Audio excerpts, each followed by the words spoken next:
संतांनी म्हटलं आहे की जाय ज्याच्या वंशी तेव्हाची कळे.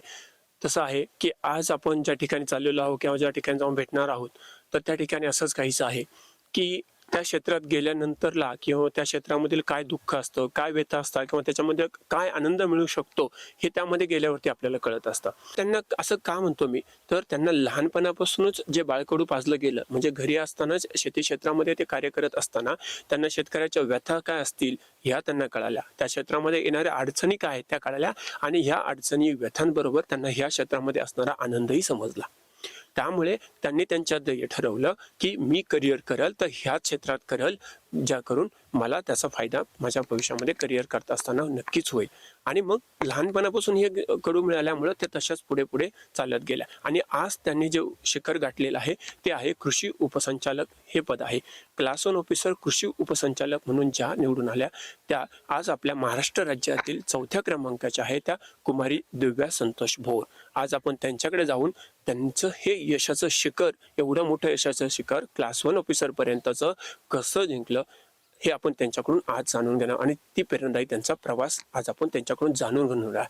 तर नमस्कार शेतकरी बांधवांनो, ॲग्रीटॉकच्या चॅनलवरती आज आपल्यासोबत कुमारी दिव्या संतोष भोर या आपल्यासोबत संवाद साधणार आहेत. तर आपण जाऊया त्यांच्याकडे. तर शेतकरी बांधवांनो, असंच एका क्षेत्रातील म्हणजे शेतकऱ्यांची मुलगी आज ज्या क्षेत्रामध्ये कुठपर्यंत जाऊन पोहोचलेली ह्याचा एक प्रवास आहे. आता 2024 मध्ये घेण्यात आलेल्या MPSC मार्फत राज्य आयोगाने जी परीक्षा घेतली त्यामध्ये राज्यामध्ये 4थं येण्याचं श्रेय ज्यांना भेटलं त्यांच्याकडे आज आपण आलेलो आहोत. तर आपण त्यांच्याविषयी जाणून घेणार आहोत त्यांच्यासमोर. तर कुमारी दिव्या संतोष भोर ही राज्यामध्ये 4थी आलेली आहे आणि तिची जिद्द चिकाटी तिला आज इथपर्यंत घेऊन गेलेली आहे. आपल्यासोबत कुमारी दिव्या भोर आहे, तर आपण तिच्याकडून तिचा प्रवास जाणून घेणार आहोत. तर नमस्कार दिव्या मॅडम, आज आमच्या ॲग्रीटॉक YouTube चॅनलमध्ये आपलं सहर्ष स्वागत मी करत आहोत. तर आपण तिची आज जी खरी यशाची प्रवास आहे किंवा तिनं कसं संपादन केले आहे तर त्याविषयी आपण तिच्याकडे जाणून घेणार आहोत. तर दिव्या, आपण आज कृषी क्षेत्रामध्ये करिअर करण्याचं का निवडलं किंवा आज कृषी क्षेत्र हे का तुम्हाला निवडावंसं वाटलं? नमस्कार. खरं तर माझं घरचं बॅकग्राऊंड आहे ते शेती आहे आणि यानंतर मी 11वी-12वी जेव्हा GRPS ज्युनियर कॉलेजमध्ये गेले तर तिथे मला माझी बहीण आहे मोठी, तिच्याच मार्गदर्शनाखाली मी क्रॉप सायन्स हा म्हणजे विषय घेतला आणि त्यामुळेच तिथं सुरुवात झाली की मी कृषी क्षेत्रामध्ये पाऊल टाकलं. त्यानंतरच माझा गव्हर्नमेंट कॉलेज म्हणजे राजश्री छत्रपती शाहू महाराज कृषी महाविद्यालय कोल्हापूर इथे माझा नंबर लागला आणि तसेच त्यानंतर परत एंट्रन्स एक्झामनी मी राहुरी विद्यापीठामध्ये प्रवेश घेतला आणि तिथूनच मला खरं तर MPSC ची गोडी लागली आणि मी कृषी क्षेत्रामध्ये जाण्याचं ठरवलं. तर आज दिव्याने सांगितलं की तिनं लहानपणापासूनच ऍग्रिकल्चर सेक्टर हे निवडलं होतं. जसं की आपण पाहतोच की मुलं इंजिनिअरिंगला जातात किंवा मेडिकल क्षेत्र निवडतात, तर तिनं ऍग्रिकल्चर मध्ये करायचं एक ध्येय हे लहानपणापासूनच बाळगलेलं होतं. त्यामुळे तिनं 11वी-12वी पासून जे शिक्षण घेण्यासाठी ऍग्रिकल्चर मध्ये सुरुवात केली तर शेवटचं शिखर गाठतपर्यंत ऍग्रिकल्चर सेक्टरमध्ये तिनं केलेलं आहे आणि ते शिखर तिनं आज यशस्वीरित्या पूर्ण केलेलं आहे. तर मला असं दिव्या विचारायचं तुम्हाला की हे शिखर तुम्हाला सर करत असताना कोणती कोणती आव्हानं तुमच्या समोर आली आणि तुम्ही त्यावरती कशी मात केली? मला तसे बरेच आव्हानं आली, जसं की आपण मी MPSC मध्ये डिग्री घेतली पण त्यानंतर MPSC डिग्री आणि MPSC मध्ये कृषी खात्यामध्ये येण्याचा प्रवास यामध्ये खूप सारे ऑब्स्टॅकल्स येतात.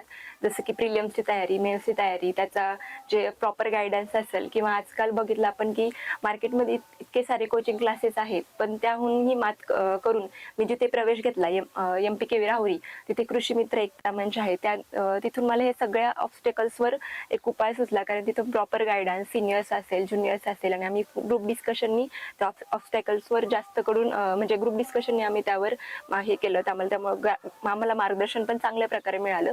हेच सांगायचं आहे मला. बरं, तुम्ही आता की जेव्हा विद्यार्थी MPSC UPSC तयारी करत असतात त्यांना वयाची 4-4, 5-5 वर्षे, काही मुलांनी मी माझ्या समोर पाहिलेली की 10-10 वर्षापर्यंत ते त्या याच्यासाठी झगडत असतात. तर तुम्हाला असे किती अटेम्प्ट द्यावे लागले किंवा तुम्हाला त्या अटेम्प्ट म्हणून काय काय मदत केलं ते सांगा. हो, मी UPSCचा अटेम्प्ट दिलेला नाही पण मी पहिल्यापासून MPSC फोकस केलेली होती. तर मी 2021 साली MSc मध्ये प्रवेश घेतला तेव्हा माझा MPSCचा फर्स्ट अटेम्प्ट झाला.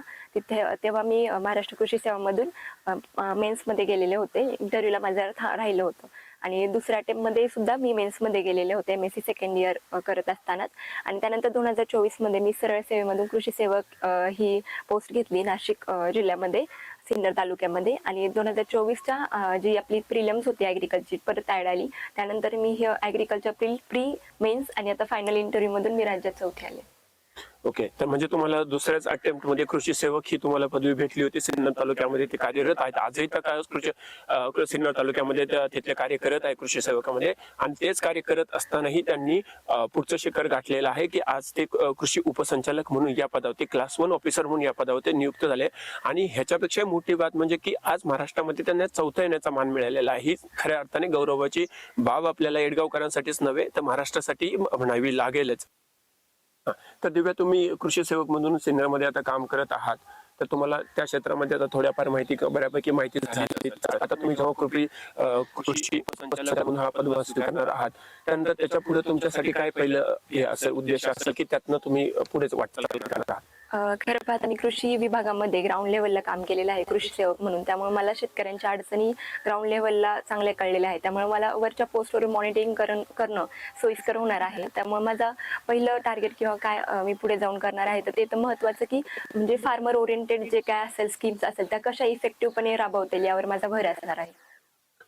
तर बरोबर, तुम्ही ग्राउंड लेवलवर काम केलं आहे आणि प्लस तुमच्या घरचीही आई वडील हे शेती करत आहात. त्यामुळे तुम्हाला क्षेत्रातलं प्रत्येक भाग माहिती आहे किंवा कुठल्या पिकासाठी किती शेतकऱ्यांना त्रास होतो किंवा कुठली योजना असेल तर त्यासाठी शेतकऱ्यांना किती त्रास होतो, त्याच्यामध्ये तुम्हाला सोयीस्कर करता येईल. हे नक्कीच तुमचं जे बाळकडू तुम्हाला लहानपणापासून भेटलेलं त्याचा तुम्ही नक्कीच त्याच्यासाठी उपयोग करणार आहातच. दिव्या, तुम्ही आता एक महिला म्हणून एक कृषी उपसंचालक आहात, तर कृषी क्षेत्रामध्ये महिला सशक्तीकरणासाठी तुम्ही काय कराल? जेव्हा मी आधी पण कृषी सेवक म्हणून जॉईन केलेलं आहे तर मला माहिती आहे की महिला सशक्तीकरणासाठी कृषी विभागामध्ये नक्की काय काय स्कीम आहे. तर ॲज अ मी म्हणजे क्लास 1 ऑफिसर मी त्या योजना, जसं की आपण पाहतो की PMFME योजना आहे कृषी विभागामध्ये, ती महिलांसाठी महिला बचत गटांसाठी आहे. तसेच महिलांसाठी विविध कृषी विभागाच्या स्कीम्स असतात त्याच्यामध्ये महिलांना प्राधान्य आहे. तर मी महिलांचा एक तर बचत गट असेल, महिलांच्या स्वावलंबन आणि त्यांच्या बचत गटासाठी जे काही ओरिएंटेड योजना असेल त्या इफेक्टिव्हली कशा राबवता येईल आणि त्या महिलांपर्यंत त्या कशा पोहोचता येतील याबद्दल माझा खूप असा मोटिव्ह असणार आहे. बरोबर आहे. नक्कीच तुम्ही एक महिला असल्यामुळे महिलांची नक्कीच तुम्ही त्याबद्दलची काळजी घ्यायलाच, यात काही शंका नाहीये. आणि महिलांना अजून सशक्तीकरण कसं करता येईल त्यासाठी नक्कीच तुम्हाला शुभेच्छा आमच्या चॅनलच्या मार्फतून देतो आम्ही तुम्हाला. तर त्याच्या पुढे असं मला विचारायचं होतं तुम्हाला की आता जे नवीन तरुण आहेत किंवा युवती आहेत, स्पेशली मी युवतींसाठी म्हणेल की तुम्ही त्यांना काय संदेश द्याल की कृषी क्षेत्रामध्ये करिअर करत असताना ते बाकी MPSC UPSC देतच असतात, त्या माध्यमातून ते नवीन करिअरसाठी वाटा शोधत असतात, तर तुम्ही त्यांना एक कृषी क्षेत्रासाठी तुम्ही त्यांना काय मार्गदर्शन कराल आणि त्यांना अभ्यासासंदर्भात सुद्धा तुम्ही काय गायडन्स कराल? जर MPSC क्षेत्रामध्ये यायचं झालं तर जे कृषी क्षेत्राची डिग्री घेतलेल्यांनाच प्रथम प्राधान्य असतं.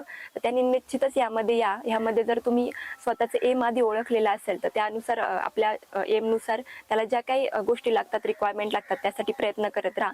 दुसरं म्हणजे असेच नाही की फक्त MPSC मध्येच कृषी क्षेत्रातून जाता येतं. ABM असेल, स्वतःचे कृषी रिलेटेड कृषीपूरक उद्योग असेल त्यामध्ये सुद्धा तरुण आणि तरुणी पाऊल आजकाल आपण बघत आहोत. देशभरामध्ये मोठे मोठे आपल्यासाठी एक्झाम्पल आहे ते नक्कीच आपल्याला प्रयत्नामध्ये यश मिळवून देत आहे. दुसरं म्हणजे माझा हा असा संदेश राहील त्यांसाठी, अशा युवकांसाठी की तुम्ही नक्की कृषी क्षेत्रामध्ये या. कारण आपण ज्या बॅकग्राऊंडला येतो, आपण ज्या शेतीतले आहे म्हणजे शेतकरी बॅकग्राऊंडचा आहे, त्यामध्ये काम करण्यासाठी आपल्यासाठी एक सुवर्ण संधी आहे असं मला वाटतं.